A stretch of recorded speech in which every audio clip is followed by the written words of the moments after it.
బావగారు, ఈయన గారిని పడుకోమని చెప్పకుండా అక్కతో గుసగుసలేంటి? బ్రదరు, ఆడవాళ్ళు మామూలుగా తిడితేనే సౌండ్ ఓ రేంజ్లో ఉంటుంది. అభిమానంతో తిడితే అది రీసౌండ్లా ఉంటుంది.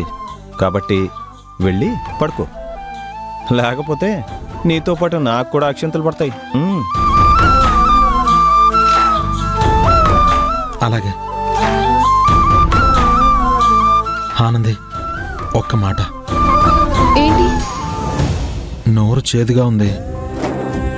కాస్త ఆవకాయ అన్నం గాని చింతకాయ అన్నం గాని కలిపెడతావా? ఉన్నాయా ఉన్నాయా ఆవకాయ, గోంగూర, చింతకాయ అన్ని పచ్చళ్ళు ఉన్నాయా ఆనంది? ఏంటి ఉండేది?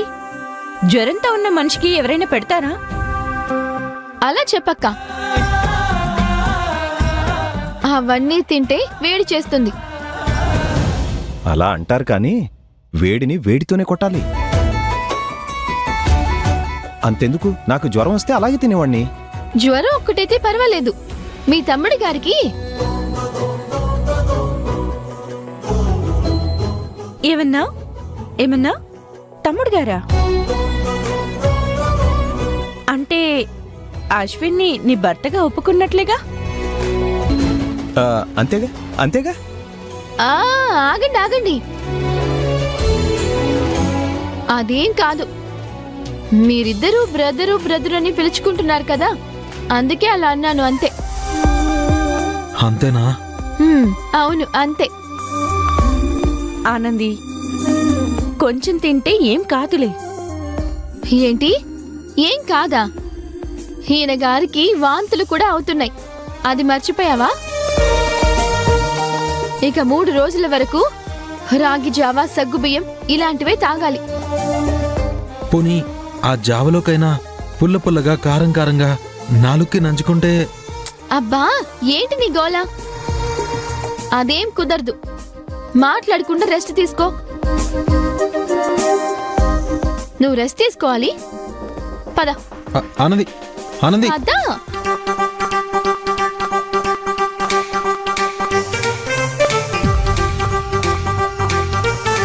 అమృత, నువ్వు కూడా ఇంతేనా? అనుమానమా?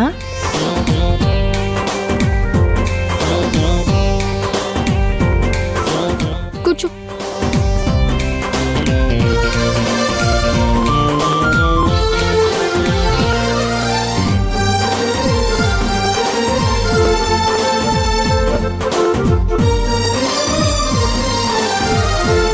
చూసావా ఆనంది, నువ్వు చెప్పగానే చిన్నపిల్లాళ్ళ ఎలా పడుకున్నాడు?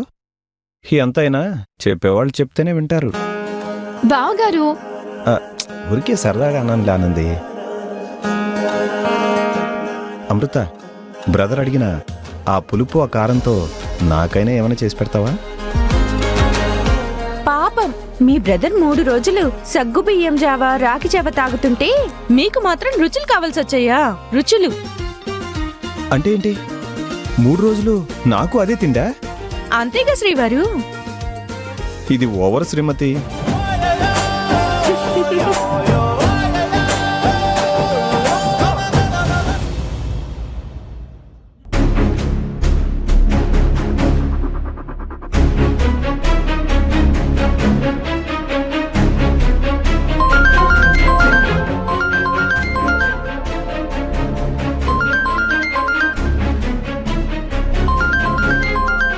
ఆనంది, నువ్వు రెస్ట్ తీసుకోవాలి. ఫోన్ మాట్లాడటానికి కుదరదు.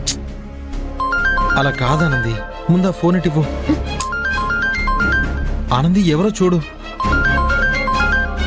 ప్రసన్న. ఒకసారి ఇవ్వానంది, ఇవ్వానంది ప్లీజ్.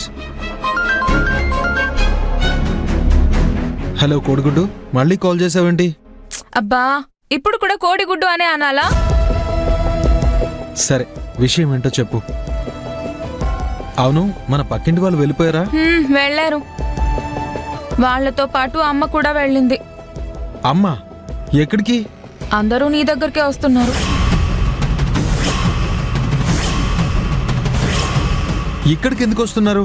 ఇంకెందుకు, నిన్ను మన ఇంటికి తీసుకురావటం కోసం. ఇంటికొచ్చి అమ్మని రెచ్చగొట్టించాలక అమ్మని నా దగ్గరికి తీసుకొస్తున్నారా? రాని వాళ్ళని చెప్తా. ఎవ్వరొచ్చి పిలిచినా నేను ఇక్కడి నుంచి వచ్చేదే లేదు. నేనొకటి చెప్తా వింటావా? చెప్పు.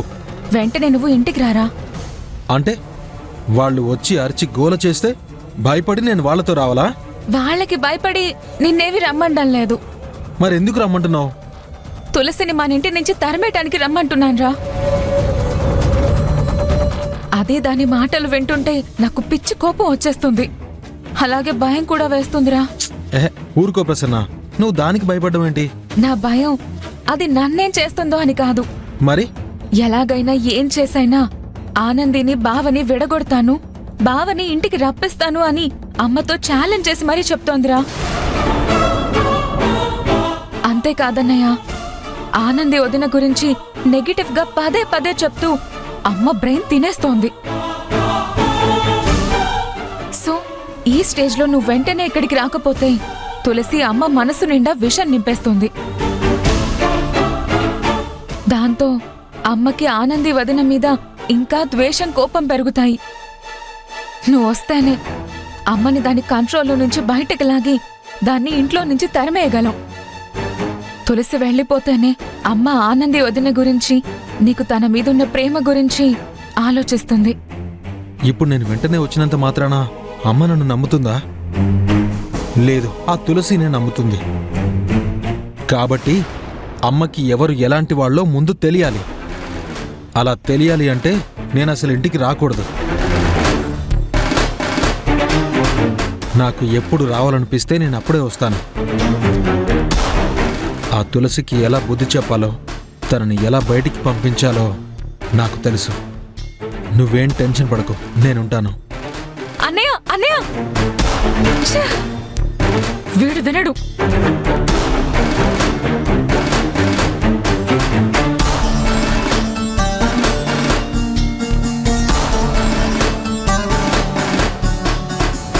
ఏంటనంది అలా చూస్తున్నావు? నేను ఒక్క రోజు ఉండి ఇంటికి వెళ్ళిపోతాను అని నాకు మాటిచ్చి ఇప్పుడు ఇంటికి రాను అని ప్రశ్నతో చెప్తావా? నీ మాటలు నమ్మి వచ్చినందుకు ఇలాగా నువ్వు చేసేది? నేను నిజంగానే ఇంటికి వెళ్ళిపోదాం అనుకున్నానంది. కానీ అమ్మ ఎవరెవరి మాటలో విని ఇక్కడికి వచ్చి రాద్ధాంతం చేసి నన్ను తీసుకెళ్లాలని చూస్తుంది. నేనైతే అలా వెళ్ళలేను. అంటే వెళ్ళకూడదని కాదానంది, ప్లీజ్ అర్థం చేసుకో. అమ్మ మనసుని అది ఈ వయసులో కష్టపెట్టడం తప్పు అశ్విన్. వాళ్ళు రాకముందే నువ్వు వెళ్ళిపో అశ్విన్. నువ్వు ఎన్ని చెప్పినా నేను వెళ్ళనానంది. బావగారు, మీరైనా వెళ్ళమని చెప్పండి బావగారు. నేను వెళ్ళనానంది, అంతే. అవునా? సరే అయితే నేనే వెళ్ళిపోతాను. ఒక క్షణం కూడా ఇక్కడ ఉండను. నువ్వెళ్ళిపోవడం ఏంటానంది? ఇది నీ అక్క బావల ఇల్లు. అంతేకాదు, నువ్వు నా భార్యవానంది. ఎవరో వస్తున్నారని నువ్వెళ్ళిపోవడం ఏంటి? ఇదిగో ఇదిగో, ఈ మాటలే వాళ్ళకి నచ్చలేదు. ఆటోలో కూడా నా భార్య అని 10 సార్లు అనబట్టే అమ్మకి ఇంకా కోపం వచ్చింది. నువ్వు మాట్లాడిన మాటలే వాళ్ళని రెచ్చగొట్టాయి. అందుకే ఇప్పుడు వస్తున్నారు. నా భార్యని నేను నా భార్య అని చెప్పడం తప్ప? నేను నిజమే కదా చెప్పాను. ఏది నిజం? ఏది నిజం? అది కాదానంది. దయచేసి మీ ఇంటికి వెళ్ళిపో అశ్విన్. ఇవాళ నేను వెళ్ళను. ఓహో, అయితే నేనే వెళ్ళిపోతాను. పో, వెళ్ళిపో. నువ్వు నీ దారిన వెళ్ళు, నేను ఎవ్వరికీ కనపడినంత దూరం వెళ్ళిపోతాను.